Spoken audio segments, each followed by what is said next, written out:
Hello students, I am Chetna Patidar in your science teachers. आज हम chapter 4 structure of the atoms के बारे में पढ़ेंगे। आज का हमारा चैप्टर है structure of the atom.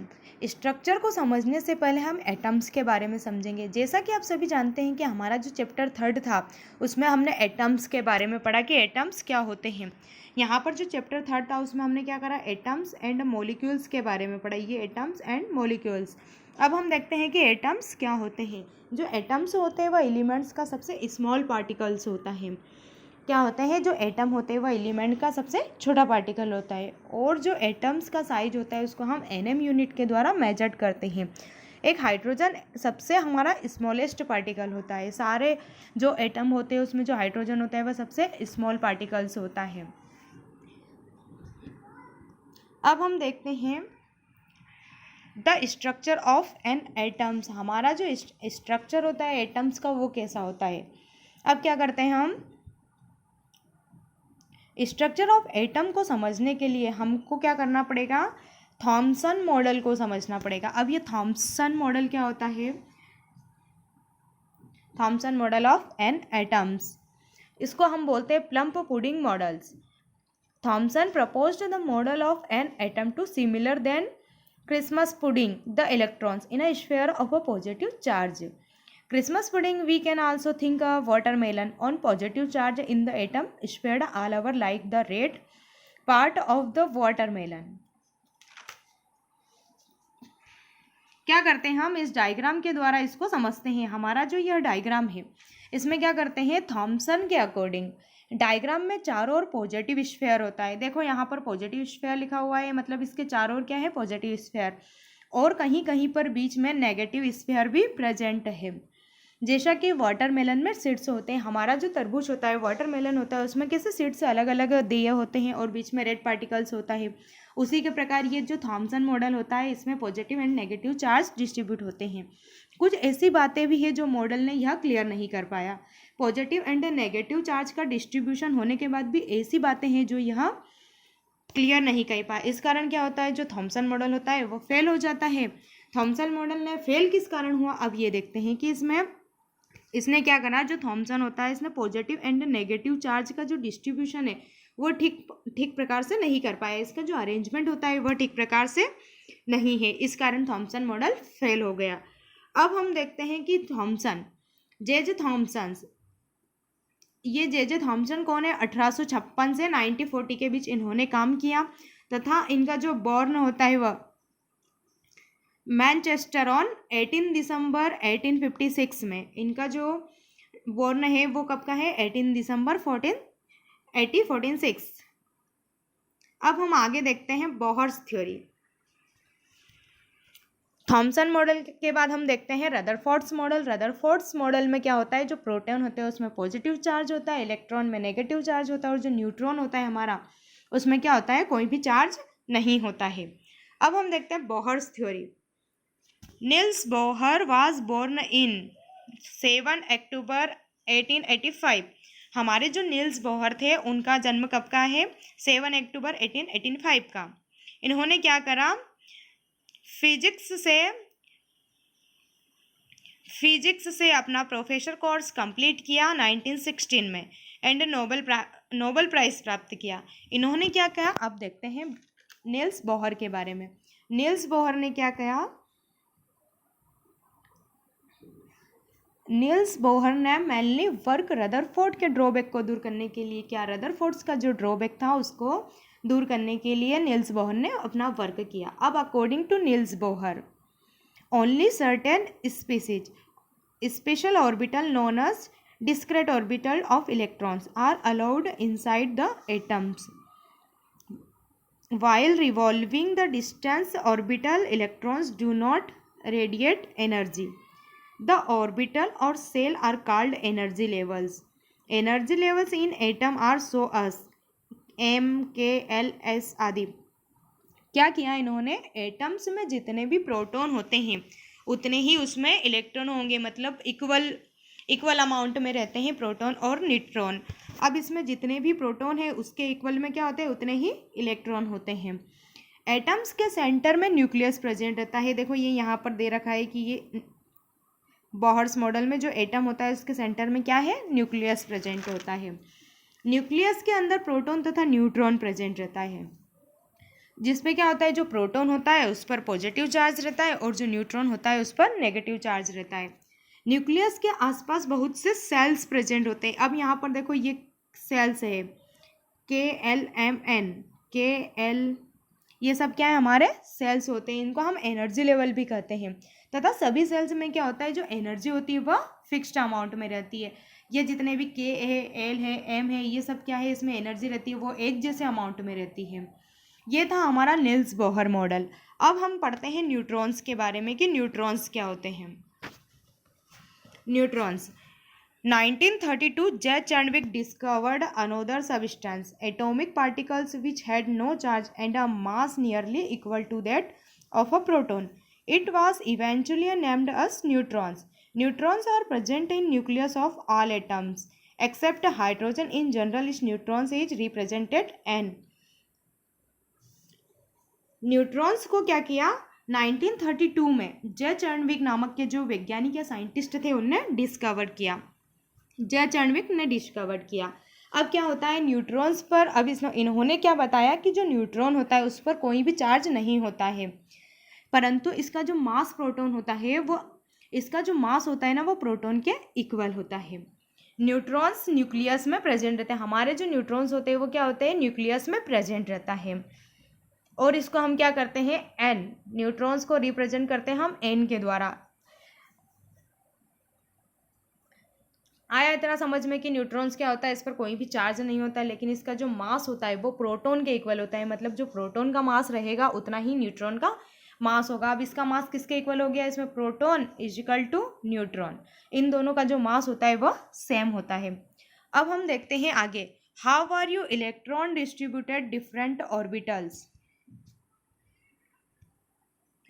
In distributions of electron into different orbital atom was suggested by Bohrs and Bury. Bohrs and Bury. Electron के डिस्ट्रीब्यूशन को यहाँ पर क्या करा, जो इलेक्ट्रॉन का डिस्ट्रीब्यूशन होता है उसको बोर एंड बरी नामक के जो साइंटिस्ट थे उन्होंने बताया। उनके अनुसार हम देखते हैं, the following rules are followed writing the number of electrons in different energy levels of shells. उन्होंने क्या किया, इस डिस्ट्रीब्यूशन के फॉलोइंग्स रूल बताए, एनर्जी लेवल्स एंड सेल्स के क्या हुआ, फॉलोइंग रूल बताए, जिसके द्वारा हम देख सकते हैं। फर्स्ट देखते हैं, the maximum number of electrons present in a shell in given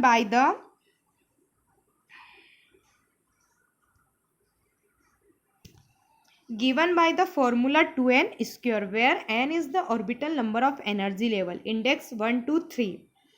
क्या करा, इन्होंने बताया कि कितने मैक्सिमम इलेक्ट्रॉन सेल में आ सकते हैं। हमारा जो सेल्स रहता है उसमें मैक्सिमम इलेक्ट्रॉन कितने आ सकते हैं, इसे हम एक फॉर्मूला के द्वारा देख सकते हैं। इसमें फॉर्मूला हमारा क्या दे रखा है, 2n²।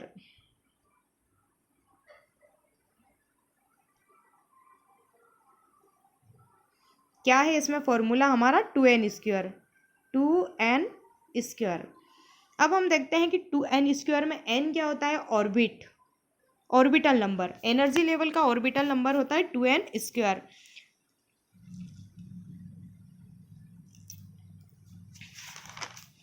इस फॉर्मूला से हम वैल्यू पुट करते हैं। देखते हैं first orbital of K shell. इसमें क्या होता है, first orbital of K shell, K की जगह पे 2 को सेम हमने 2n² के फॉर्मूले में अगर हम इसको लिखते हैं तो क्या करेंगे, 2n², तो पहले लेते हैं 2n²। अब हम क्या करेंगे, 2 को सेम रखेंगे और n की जगह पर K सेल्स के फर्स्ट ऑर्बिटल की वैल्यू रखते हैं। K हमारा क्या है, फर्स्ट है, यहाँ पर n की जगह पर फर्स्ट लिख देंगे तो क्या होएगा, 2 × 1 का स्क्वायर, तो हमारी वैल्यू क्या आएगी यहाँ पर 2। सेम उसी के जैसे हम और सेकेंड ऑर्बिटल का भी देखते हैं। यहाँ पर सेकेंड ऑर्बिटल L सेल, मतलब यहाँ पर सेकेंड ऑर्बिटल के लिए हम 2 लिखते हैं। थर्ड ऑर्बिटल में हम क्या करते हैं, 3, और फोर्थ ऑर्बिटल में आता है 4, तो 4 का मल्टीप्लाई 4 बार करते हैं। इसमें हम 4 × 4 क्या आया हमारा, 16। अब 16 मल्टीप्लाई 2 से करेंगे तो आया हमारा 32। इसी प्रकार हम K shell, L shell, M और फोर्थ N सेल की वैल्यू निकाल सकते हैं।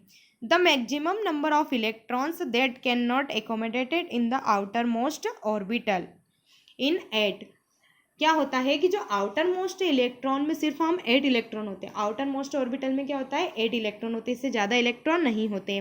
अब यहाँ पर दे रखा है कि फर्स्ट में 2 है और सेकंड में 8 है, थर्ड में 18 और फोर्थ में 32 है। तो 8 आउटर मोस्ट में कैसे होंगे, हम कितने भी ऑर्बिटल ले सकते हैं, लेकिन जो हमारा लास्ट वाला रहता है उसमें सिर्फ 8 इलेक्ट्रॉन होना चाहिए, इसका मीन्स ये होता है। अब हम आगे इसको देखते हैं, आइसोटॉप्स। आइसोटॉप्स में क्या होता है, in nature a number of atoms, some elements have been identified with the same atomic number but different mass numbers। क्या होता है आइसोटॉप्स में, सम एटॉमिक एलिमेंट्स और एटॉमिक नंबर। आइसोटॉप्स वे एलिमेंट्स होते हैं जिनका एटॉमिक नंबर तो सेम होता है लेकिन जो एटॉमिक मास होता है वह डिफरेंट होता है। क्या करते हैं, जो एटॉमिक नंबर होता है इनका सेम होता है कि इनका एटम्स का नंबर क्या होता है वो सेम होता है, लेकिन इनका मास अलग अलग या भिन्न भिन्न होता है। अब हम इसके एग्जाम्पल देखते हैं। Hydrogen atoms. हाइड्रोजन एटम्स में क्या होता है, in the atomic species named protium, deuterium and tritium, the atomic number of H1 but the mass of 1 2 respectively other the example carbon. Carbon का क्या देखते हैं हम, इसका भी क्या होता है एटॉमिक नंबर सेम होता है लेकिन जो एटॉमिक मास होता है वह डिफरेंट होता है। हाइड्रोजन में क्या करते हैं हम H, इसका एटॉमिक नंबर सेम है, यहाँ पर देखें सब एटॉमिक नंबर सेम लेकिन जो एटॉमिक मास होता है वह डिफरेंट होता है। उसी प्रकार हम प्रोटियम ड्यूटेरियम का देखते हैं कार्बन में। कार्बन में क्या हुआ, एटॉमिक नंबर तो कार्बन का सेम रहता है लेकिन जो इसका मास होता है वो भिन्न भिन्न होता है। देखो इसका 12 है और यहाँ पर 14 है। क्लोरीन का देख लेते हैं, क्लोरीन का भी एटॉमिक नंबर सेम होता है, क्लोरीन का एटॉमिक नंबर होता है 17 और इसका जो एटॉमिक मास होता है वो तीनों पोजीशन में अलग अलग होता है, यहाँ पर 37 है और यहाँ पर 35 है। इस प्रकार जो एटॉमिक मास होता है वह डिफरेंट हो गया। ये हो गया हमारे आइसोटॉप्स। आइसोटॉप्स में क्या होता है, कार्बन क्लोरीन के सेम हम एक ऑक्सीजन का भी इसमें आइसोटॉप्स देख सकते हैं। अब हम देखते हैं आइसोबार्स। आइसोबार्स क्या होते हैं हमारे, let us consider 2 elements, calcium atomic number 20 and argon atomic number 18। The number of protons in this atom is different but the mass number of both the elements is 40. That is total number of nucleons the same is the atoms of the pair of elements. Atom of different elements with different atomic number which have the same mass number are known as isobars। क्या किया इसमें, isobars एक ऐसा elements होता है जिसमें mass number same होता है लेकिन एटॉमिक नंबर डिफरेंट होता है। हमारा जो आइसोटॉप्स होता है उसके ठीक विपरीत हो गया। क्या हुआ, इसमें जो मास होता है एटॉमिक मास वो सेम हो गया और जो एटॉमिक नंबर था वो डिफरेंट हो गया। और हमारे आइसोटॉप्स में क्या था, एटॉमिक नंबर सेम थे और एटॉमिक मास डिफरेंट थे। यहाँ पर आइसोबार्स में एटॉमिक मास सेम है सभी के। अब देखते हैं हम ऑर्गन एंड कैल्शियम। यहाँ पर क्या दे रखा है कि जो ऑर्गन होता है and calcium, atomic number different है दोनों के और जो मास होता है वो सेम होता है। ऑर्गन एंड कैल्शियम को कैसे समझते हैं हम, जैसे AR लिया ऑर्गन, ऑर्गन का क्या होता है एटॉमिक नंबर 20, ये डिफरेंट है और सेम हम देखते हैं कैल्शियम का एटॉमिक नंबर होता है इसका 20। तो क्या करेंगे, और इनका जो दोनों का मास होता है वो 40 होता है, मास क्या हो गया हमारा 40।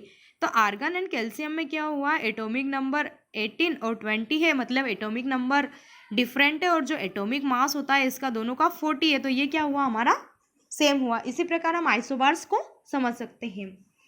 आज का हमारा चैप्टर यहीं क्लोज होता है। ऑल स्टूडेंट्स इसके नोट्स कंप्लीट करें।